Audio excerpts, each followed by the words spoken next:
नमस्कार, मैं Satyavan Sharma UGC net JRF Sanskrit YouTube channel पर आपका स्वागत करता हूं। आज हम वेद काल निर्धारण के अंतर्गत अंतिम मत पर विचार करेंगे और परीक्षा की दृष्टि से उसे याद भी करेंगे।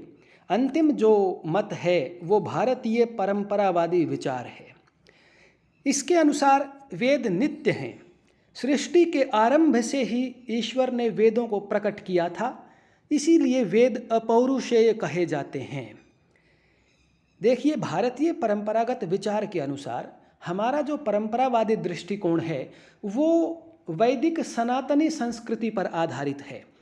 हमारे यहाँ वेद को ईश्वरीय ज्ञान माना जाता है, क्योंकि वेद नित्य हैं। जब ईश्वर नित्य है तो ईश्वर का ज्ञान भी नित्य ही होगा, इसीलिए वेदों को नित्य माना गया। और अपौरुषेय इसीलिए कहा गया है क्योंकि वेदों का जो ज्ञान है, उसकी उत्पत्ति, उसकी सृष्टि वो किसी मनुष्य ने नहीं की है, वो सीधे साक्षात परमात्मा ईश्वर से ही प्रादुर्भूत हुए हैं, इसीलिए वेद को अपौरुषेय कहा गया है। भारतीय परंपरावादी विचार के अनुसार वेद की उत्पत्ति के बारे में कुछ प्रमाण हैं और उस विषय पर वेद स्वयं प्रमाण है। इसे हम स्वतः प्रमाण कहते हैं।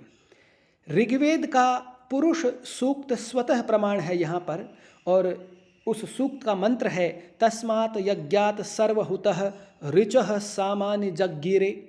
इस मंत्र में कहा गया है कि ऋचाएँ प्रकट हुई, सामवेद प्रकट हुआ, यजुर्वेद प्रकट हुआ, यानी कि वेद की उत्पत्ति का प्रक्रम ये मंत्र बताता है। तो वेद स्वयं प्रमाण है अपनी उत्पत्ति के विषय में, अपने कारण और काल के विषय में।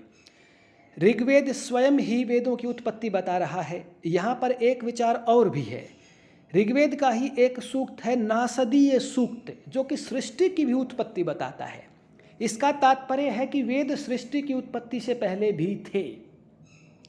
जो सृष्टि की उत्पत्ति बता रहा है, इसका अर्थ तो ये हुआ कि वो सृष्टि से भी पहले मौजूद है, क्योंकि ईश्वर अनादि अनंत है, वह त्रैकालिक है, तो वे ईश्वर का ज्ञान भी अनादि और अनंत है, वो नित्य ज्ञान है।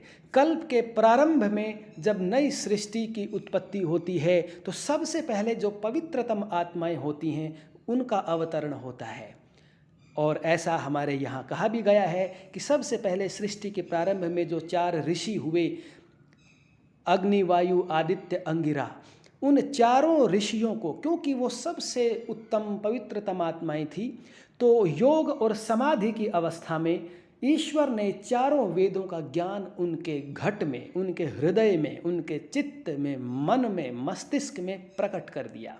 उसके बाद ऋषियों ने श्रुति परंपरा से उस ज्ञान को आगे बढ़ाया और महाभारत काल के आसपास उसका पुनर्लेखन किया गया होगा, लिपिबद्ध किया होगा। तो उस लिपि के आधार पर पाश्चात्य विद्वानों ने, भाषा वैज्ञानिकों ने ये मत देने का प्रयास किया कि वेदों की रचना 1200 ईस्वी पूर्व हुई थी। ये मत आपने पढ़ा होगा, मैक्स मुलर का है। कोई विद्वान 3000 वर्ष पूर्व मानता है। ये केवल एक भ्रांत धारणा है। वेदों की रचना 1200 ईस्वी पूर्व हुई या 5000 ईस्वी पूर्व हुई, ये कथन समझने में भ्रांति हो गई है। रचना का अर्थ है कि वहाँ लिखे गए होंगे, लिपिबद्ध किया गया होगा, लेकिन उस ज्ञान की उत्पत्ति का जो स्रोत है वो तो परमात्मा ही है। वो तो सृष्टि के प्रारंभ से चला आ रहा है, परंपरा से, श्रुति परंपरा से चला आ रहा है। सिर्फ उसको उस कालखंड में लिखित रूप दे दिया गया। जैसे महर्षि पतंजलि ने योग दर्शन लिखा। अब इसका अर्थ ये नहीं है कि योग का जो ज्ञान है वो महर्षि पतंजलि की अपनी मस्तिष्क की उपज है, ऐसा नहीं है। योग तो सृष्टि के प्रारंभ से ही, क्योंकि ईश्वरीय ज्ञान है, समाधि की अवस्था में ऋषियों को दिया था, तो श्रुति परंपरा से चला आया। बड़े बड़े योगी हुए हैं हमारे यहाँ, योगीराज भगवान कृष्ण कहे जाते हैं ना, क्योंकि वो योग में निपुण थे। योग की अंतिम असंप्रज्ञात समाधि की अवस्था तक योग उनका सिद्ध था, तभी तो महिमा अणिमा आदि सिद्धियों का प्रयोग कर लेते थे। तो महर्षि पतंजलि ने इसका संकेत भी दिया। पहले ही सूत्र में लिख रहे हैं अथ योगानुशासनम, यानी कि योग अनुशासनम। यहाँ अनुशासन शब्द का प्रयोग किया। वो कह रहे हैं कि मैं अब योग का अनुशासन प्रारंभ करने जा रहा हूँ, शास्त्र को प्रारंभ करने जा रहा हूँ। वहाँ ये नहीं लिखा कि मैं अथ योग शास्त्रम यानी कि योग शास्त्र को लिख रहा हूँ, नहीं, वहाँ अनुशासन लिखा। अनुशासन का अर्थ है कि अनु का अर्थ पश्चात, बाद में। वो शास्त्र नहीं है, वो उनका मूल कंसेप्ट नहीं है, क्योंकि वो ज्ञान तो सृष्टि के प्रारंभ से चला आ रहा था। सर्वप्रथम जब परमात्मा ने, ब्रह्मा ने जब उस ज्ञान को आगे बढ़ाया तो वो शास्त्र था। उसके बाद ऋषियों ने सुनकर के उसको आगे बढ़ाया अपने अपने विचारों से, अपनी अपनी भाषा से, तो उसको अनुशास्त्र कहा गया। इसीलिए महर्षि पतंजलि योगानुशासनम से ये बताना चाह रहे हैं कि जिस योग नामक ज्ञान को मैं लिखने जा रहा हूँ वो मेरा अपना मूल ज्ञान नहीं है, बल्कि मैंने अपने गुरुओं से, पूर्ववर्ती ऋषि गुरु परंपरा से उसको सीखा है। बस अपनी भाषा में मैं उस ज्ञान को लिख रहा हूँ। तो हमारे यहाँ इस दृष्टिकोण से वेद नित्य माने जाते हैं और इस विषय पर भिन्न भिन्न हमारे विद्वानों का मत भी रहा है वेद के नित्यत्व को स्थापित करने में। शंकराचार्य जी का मत यहाँ बड़ा महत्वपूर्ण है। उनका मानना है कि सर्व ज्ञान संपन्न शास्त्र की उत्पत्ति सर्वज्ञ ब्रह्म से ही हो सकती है। ये तर्कसंगत बात है, क्योंकि वेद को समस्त सत्य विद्याओं का ग्रंथ कहा जाता है, सभी विद्याओं की पुस्तक है वो। तो सर्वज्ञता का जो गुण है वो केवल परमात्मा में ही हो सकता है। मनुष्य या जीव अल्पज्ञ होता है, तो सर्वज्ञता का गुण परमात्मा में ही है। तो परमात्मा का ज्ञान है वो सर्वज्ञानमयी हो सकता है, तो इसीलिए ब्रह्म से ही उत्पन्न हो सकता है। महर्षि वादरायण व्यास ने भी ब्रह्म सूत्र में लिखते वक्त विप्रतिषेधाच्च ये सूत्र लिखा, तो उसकी व्याख्या में उन्होंने उस सूत्र के विषय पर उन्होंने कहा कि वेद नित्य हैं। उन्होंने भी वेद के नित्यत्व का सिद्धांत दिया। महर्षि जैमिनी ने पूर्व मीमांसा दर्शन में सूत्र लिखा नित्यस्तु शाद दर्शनस्य परार्थत्वात्। इस सूत्र से अनित्यवादियों का खंडन किया, जो वेद को अनित्य मानते थे उनका खंडन किया है। उत्तर मीमांसा में वादरायण व्यास ने शास्त्र योनित्वात् सूत्र से वेद का उद्गम ब्रह्म से ही माना है। यहाँ फिर उन्होंने ब्रह्म से ही माना है।